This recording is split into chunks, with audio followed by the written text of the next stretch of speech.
Has anybody seen my good gal walking down Fifth Street? Has anybody seen my good gal walking down Fifth Street? I wanna tell all you people to let that good gal be. She didn't receive no letter, but she received a telegram. She didn't receive no letter, she received a telegram. Don't you worry, sweet mama, I'll be home someday. Little baby, why leave me to? I'm little baby. Thank you so much for coming today. I'm Susie Shannon. I'm the policy director for Housing as a Human Right, and I'm excited to be here today to mark the preservation of this building made famous by the Doors album cover, the Morrison Hotel. It's right here. Woo-hoo! We are so excited to save the Morrison Hotel from the wrecking ball. AHF purchased this building to preserve it, restore it to its original glory, including the window in the front here, and also to create 111 units of low-income housing desperately needed in the city of Los Angeles. There are over 75,000 people homeless in the county of Los Angeles. Over 46,000 of those live here in the city of Los Angeles, and we desperately need more permanent housing, very much like this, in order to bring people in off the streets. I'm excited to bring up our first speaker. He is a member of the Doors, who was here on the historic day the photo was taken. John Densmore is an American musician, former member of the Doors, and also a humanitarian and social justice champion and author of the book Riders on the Storm. Please welcome John Densmore.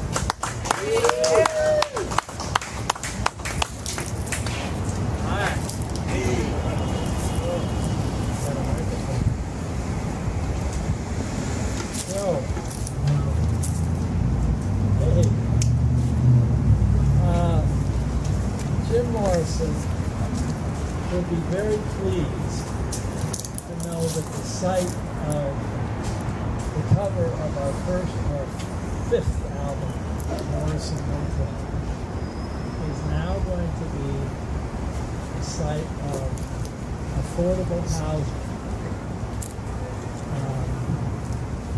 I would say that every city in the world has a similar problem. They're all anthills, and all of us residents are trying to find a place to live. And every city in the world has the same problem. The people who work in the city can't afford to live in the city. So the Morrison Hotel is now going to be the solution to that problem. I would say that very pleased about that and proud. Now I'm going to interview. Are you going to interview somebody? Okay. Here comes the guy who took the photographs. Hang on.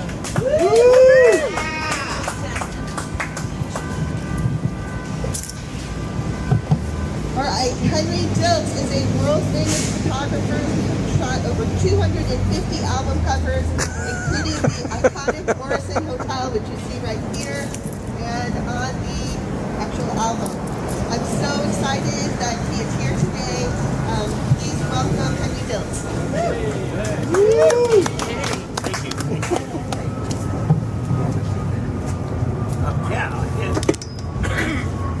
After doing a couple hundred album covers in the past 50-some years, this is the one that everybody knows. You know, young people. They say, "Oh, you did album covers. What did you do?" I'll say, "Oh, Crosby, Stills, yeah, the Eagles, yeah." loving spoonful, yeah. Say the Doors, Morrison Hotel. They go, dude! The Morrison Hotel. So it's funny. I mean, it was almost accidental. The Doors called my graphic artist partner Gary and I. They said, we want you to do our next cover, and we went and met with them. We said, okay, have you got a title? And they said, no. And we said, well, you have some idea of what you want on the cover? No, that's what I told you guys. Okay. And Ray Manzarek, the guy on the left there, the keyboard player, he was speaking randomly. He said, you know, my wife Dorothy and I were driving through downtown LA the other day, and we saw this funky old hotel. It said Morrison Hotel on the window. He said, that sounds great. We jumped in their Volkswagen van and drove right down. So it was Jim and Ray and Gary and I. And we took a couple of pictures. And a week later, we drove the whole van down. And we walked in the lobby. It was empty, of course. The room was $2.50. Not $250. We walked in the lobby and I said, there was a young guy behind the desk. I said, we're just going to be taking a few photos over here. And he said, no, you can't take any photo. You got to talk to the owner. I guess it was a famous slum lord. You know, they were all afraid of it. So I said, hey, you guys, we got to walk outside, but we can stand on the sidewalk and I can take the picture in front. And as I stood outside, we all came outside, and I saw that light go on. And I looked in the window, I said, hey, that's the elevator light. The guy left the desk. Quick, run in there, you guys. And they ran in and just hit those places. We didn't have to say, okay, you turn. As I recall, we went across the street, and you saw the light, and then went, Yeah, that's right. And we ran, it took 5 minutes, right? One roll of film. And then, I mean, so that was an amazing day. And then Jim said, let's go get a drink. Of course, it was 4 o'clock, and it was almost 5. And so we drove down the street to Skid Row, and we're looking for, there was all bars and pawn shops. And suddenly someone looked out the windshield and said, look, on the next corner, Hard Rock Cafe. It's a little bar, you know, no one had heard of that before. And so we went in there to have some drinks, met all the local denizens. Jim loved to hear them talk about their life. I left home at 16, joined the Merchant Marine, and he was 16. Oh, right. And as soon as this album came out, on the back, there was a picture of the Hard Rock Cafe. And as I heard the story, the Doors got a phone call from London, and the voice said, would you mind if we use that name? We were to start a cafe here in London called the Hard Rock Cafe. And the Doors said, sure, yeah, go ahead. So on that one day, which I think was December 17th, you think, Paige? Or 18th, somewhere in there, middle of December, and I think it was about exactly 54 years ago, we figured out 69 now, is that right? Yeah. And so that one day, these two amazing places, because, I mean, everyone knows about the Hard Rock Cafe now. I guess partly, I mean, mostly because of that picture, right? I mean, this place wouldn't become famous as a little, you know, place for winos to leave it off. Right? You should be getting more attention. Yeah. Oh boy, well. So anyway, it's so wonderful now that this wonderful place is going to help people. You know, we need a little more compassion in the world. People need to learn to behave properly. That's what I always say. And so I think this is behaving properly to make this empty building, you know, with the famous name, is now going to help hundreds of people who don't have a place to live. So, hooray for that. Hooray for that. Peace and love. Ringo Starr. Thank you. So I don't know if this is your organization. Yeah. Global. Can we turn this really global? Susie, can we turn the mic up? Yes. idea is that somehow we hook up with other places around the globe that are getting into getting housing, affordable housing, and we name them all Morrison. So take that and run with it. That's a good idea. So this would not be possible today without our wonderful staff, and I'm going to start by thanking the staff of the Healthy Housing Foundation, Mark Dyer, and two of the folks who are a big part of this I'm going to bring up right now. Also our housing security rights staff and the AHS communication staff for making today possible. Dominic Eastman is the Executive Director of the Healthy Housing Foundation, and we're going to bring him up to explain how he makes all of this happen.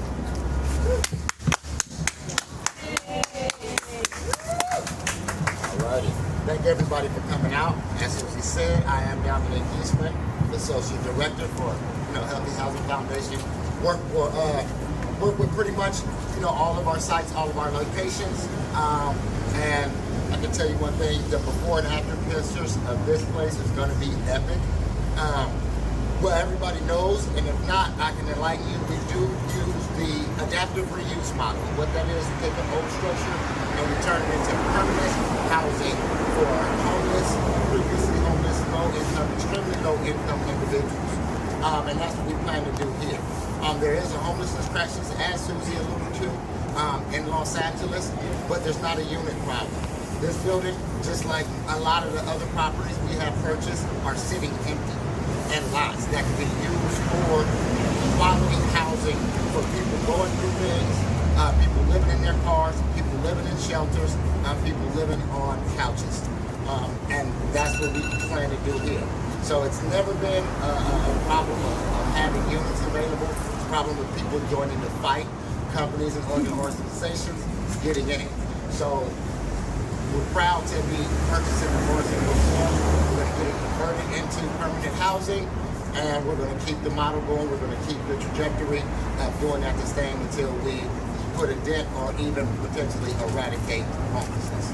Thank you so much.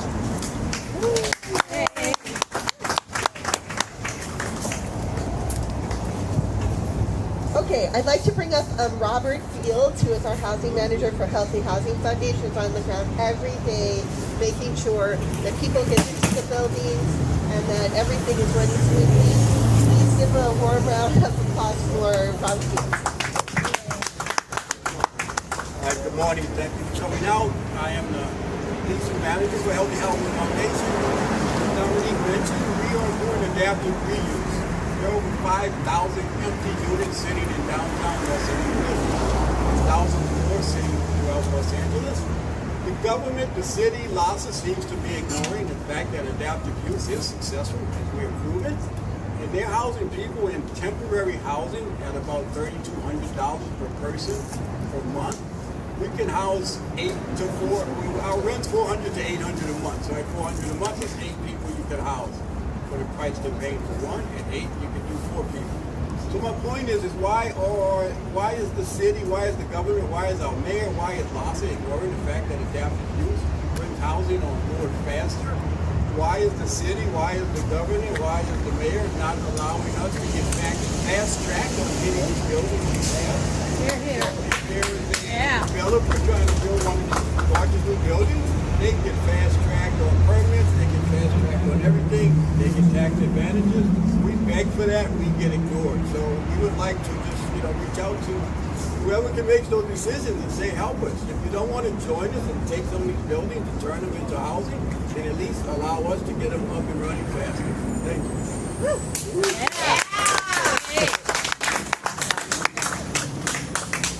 All right, that concludes our program today. And David and Fernando, if you want to come and... David Reed.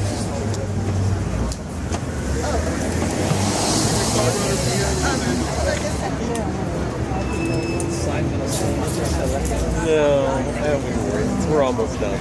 All right, before we start that,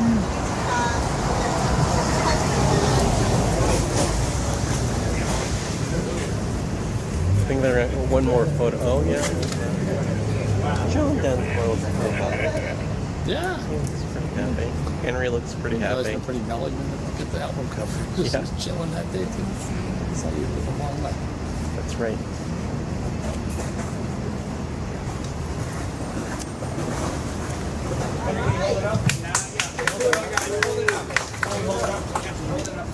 Thank you. You know, I have a picture here. Oh, yeah. Oh, nice, yeah. But this picture's a little wider. It has the lamps on each side. Oh, I want to get You looking bulky straight out here? That's great. Right here, yeah? Excellent, right here, yeah.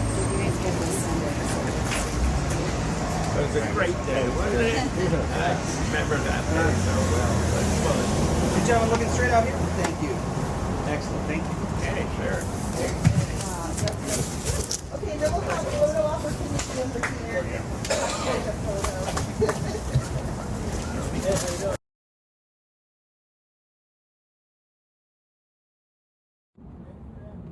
It's a really pretty amazing day here down at 12th and Hope because for the first time in about 20 years, the doors of the Morrison Hotel are open and people can walk inside because it's been purchased by the Healthy Housing Foundation.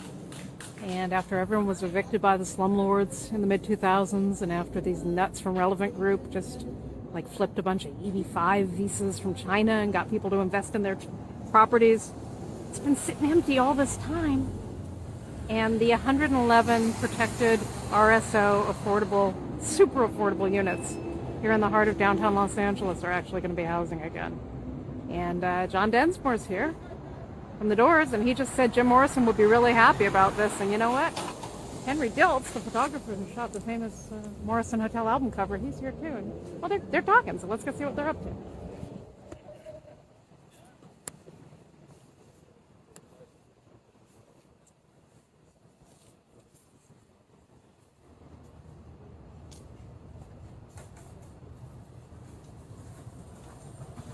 It's a little autograph session. Thank you. You know, I have a picture here. Oh, yeah. Oh, nice. This picture's a little wider. It has the lamps on each side. You looking bulky straight out here? Great. Right here, yeah? Excellent, right here, yeah. It was a great day, wasn't it? I remember that day so well. Good gentlemen looking straight out here? Thank you. Excellent, thank you. Okay, sure. Okay, then we'll have a photo opportunity over here. It's a beautiful building. And there's another friend here I want you to meet. Someone pretty important. Hello, Dominic. This is Victor Ponet. He built this building. He was also the developer of Sunset Plaza in West Hollywood. And he and his friends manage the Great Evergreen Cemetery, which is a really important place to us where we give tours. And Victor rose from, Belgian immigrant, he rose from being a casket maker. And he saw a need for a good progressive cemetery, and he built it, and he flourished here in Los Angeles and ended up hiring Morgan and Walls to build this gorgeous 111-unit hotel. A lot of interesting people stayed here over the years. And then right across the street, another gorgeous building, also with glazed brick. That was the headquarters of some of my friends who actually have a huge burial plot in Evergreen.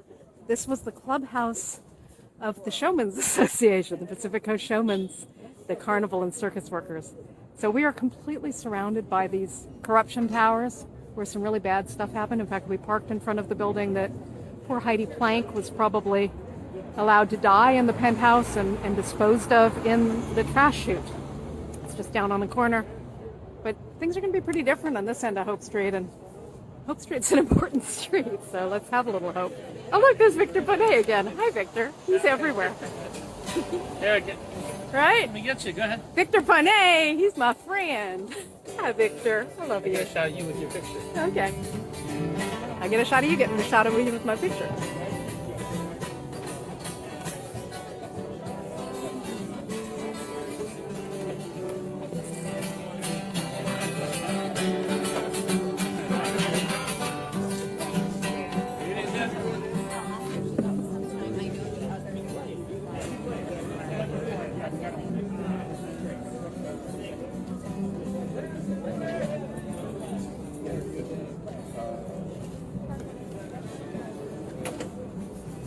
minutes for Tail Rockstar parking. Anyway, I know what you guys really want to see. You want to see the tile. Did you notice that in the hall there where that photo is?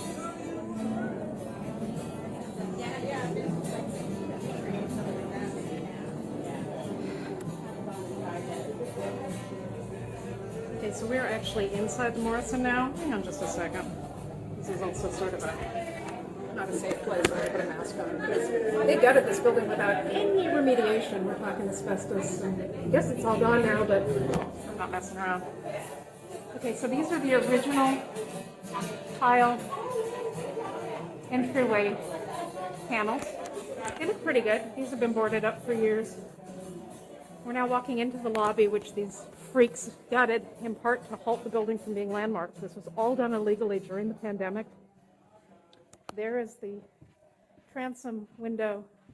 I guess not transom because it doesn't open, but that's the one where Richard built a jig so that he could peep inside and get photographs of what they had done because they showed it to us. If you go to esotouric.com/Morrison gutted, you can read about what happened. They destroyed the subfloor here. This is tiled flooring, I think. Maybe, I don't know. Here's the old cage elevator. And it appears like some things have maybe been burned and thrown inside there. That might be all the relics we find. Oh, I'll do a little jig. Hello. Try not to fall in a hole here myself. This is the old original elevator with the original surrounds built by Morgan and Walls. This building was National Register eligible, and they did a real number on it. Relevant Group and their illegal work crew. This is where the guy who was hanging out, who disappeared, went in the elevator and allowed the doors to shoot their famous photograph. Stairs leading up to, oh golly, look, it's all gutted up there too. And then, you know, as long as we're here, let's just have a quick peep. If I fall in a hole, call for help, guys. You're watching. No one else knows I'm in here. Subflooring. Okay, so I'm kind of in a room that was right off of the lobby check-in desk. This is the lobby check-in desk. It's been completely tagged because they didn't keep it safe from intruders. Very high ceiling. Architects are Morgan and Walls. Same architects as the Barclay Hotel. The Yates Healthcare Foundation has also purchased and filled up again. There were very few people living there. So there'll be some hints on what the finishes should look like from what the Barclay looks like. The Barclay is 1897, so a little earlier, but both are just exquisite Beaux-Art period revival buildings. I want you to get a sense of this. These light wells, this is what Relevant Group wanted to pull out as part of turning this building into one of their party hotels. But they don't have any more money to do stuff like that. So these 111 RSO units are going to be RSO units. As you can see, there's tagging on the light wells as well. So now I'm walking towards 12th Street, and these are leading towards the storefronts. These have been closed up for many years. A lot of potential here. With the Doors connection, I'd love to see some creative retail and maybe even an entertainment venue. Maybe a bookstore. Oh, this is sad. We're going to look up another one of the light wells. Has been shattered, probably by people throwing things out the windows from the upstairs rooms of the hotel, because when we get upstairs, we'll see that it's been incredibly tagged up. Really, the whole thing has. But these are original concrete floors. It looks like pigeons have been living in here. Yep, there's not much left, guys. These storefronts are really interesting. Not much left. But again, really high ceilings, good spaces, a lot of room, and a good location here on a block. Oh, you've been coming here for a while? This block is dead. Deader than doornails. Like no one is here. 111 people living here in the building, and something going on upstairs. And downstairs, it's going to just be transformative. I'm sorry, I just got distracted because I think I see a little bit of terrazzo here. This is going to be a later floor, but it's intriguing. It looks like good terrazzo, actually. Ooh, hello, what's this? Can't read that, the light is terrible. A little relic there. Only it's okay, it's upside down.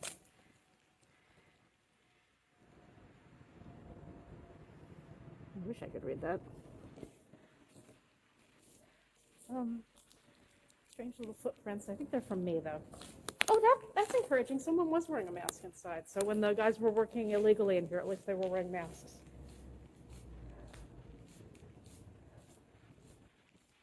And as you can see, we're on the corner now. Oh, look, a hole in the ground.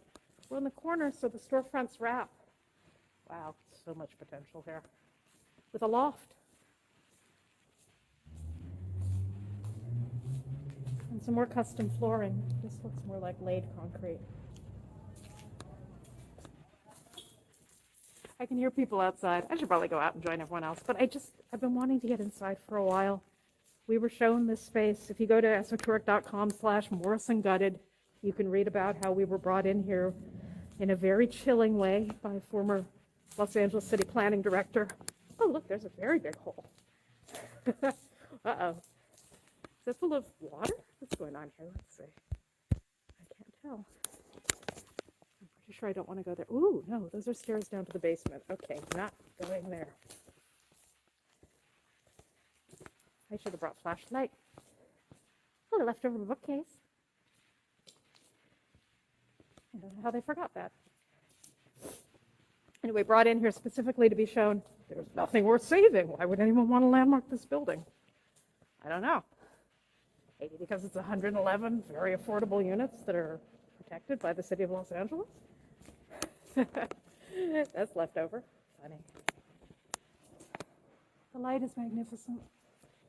So we're only on the first floor. I'm not going to go any further into the building because it's really not safe and it's pretty dark. But the bones are terrific. And there are 111 units here. And we knew people who lived here. We had friends who lived here when the slumlords were evicting everyone. They thought, wrongly, right before the last two bubbles ago in 2008, they thought they could get everyone out and this would be torn down for a tower. That didn't happen. Nothing happened. It's just been boarded up for almost 20 years. So, oh, I think I see Henry Diltz.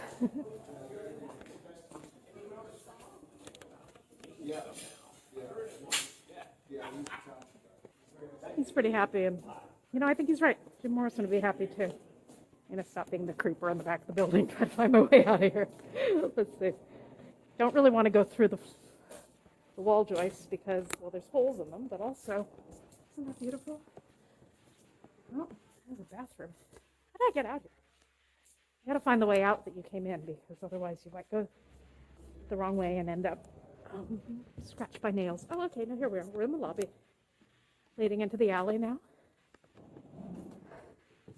The lobby, of course, very beautiful, also gutted. And in early 2020, they had a big Day of the Doors event here that the old owners put on, and that's some of our evidence of what the plaster work looked like and about when they did the illegal work. I came in these doors. So I'm going to get out of these doors. Thanks for joining me. I've been wanting to get you in here for a long time. And soon, some of you may even be able to live here. Of course, when you live here, there will no longer be holes in the wall leading out to the alley.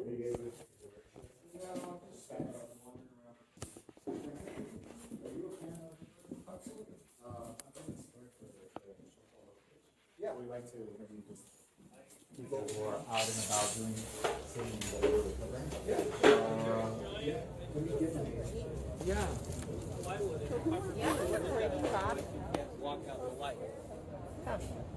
But you also, I'm sorry, you also have like a box.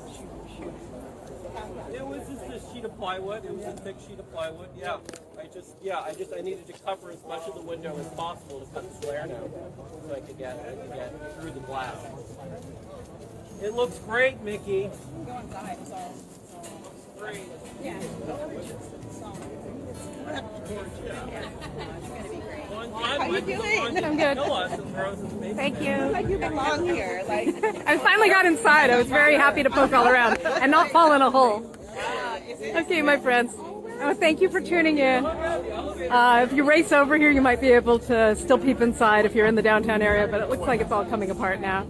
And again, just across the street, Pacific Coast Showmen's Association, Carney Clubhouse. What we're looking for is we're looking for the neon. We also have this, very important. So I'm just going to leave you with Victor Ponet and how happy he is. Almost his birthday's coming up. No, his death day's coming up. He's really happy that this building that he built right here in the heart of Los Angeles to give back to the city that gave so much to him, that it's coming back. And I'm happy too.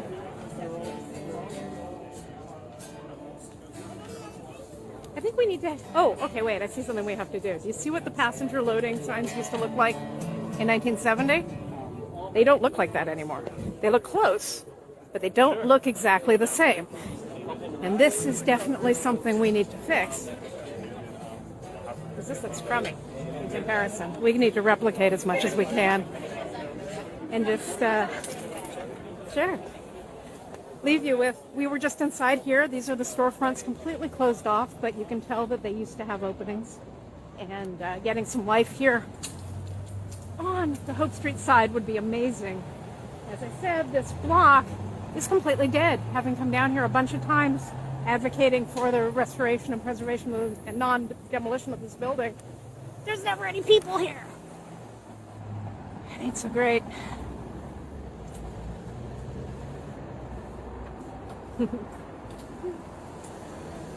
Okay, my dears. See you at the Morrison. We don't have any tours for a little bit. Our next tour is going to be December 26th. Human Sacrifice. And actually kind of an important tour for this block because we're talking about all the people whose deaths were unnecessary, except real estate greed and public corruption put them in harm's way. Like Heidi Plank, who just thought she could hang out with her friends in that building and ended up probably overdosing and getting sent down a garbage chute and has never been found again. Bad stuff. Probably wouldn't have happened if she'd come to the Morrison and it were an active, nice place, because I think people keep an eye on each other in affordable housing. In my experience, over and out. Happy holidays all.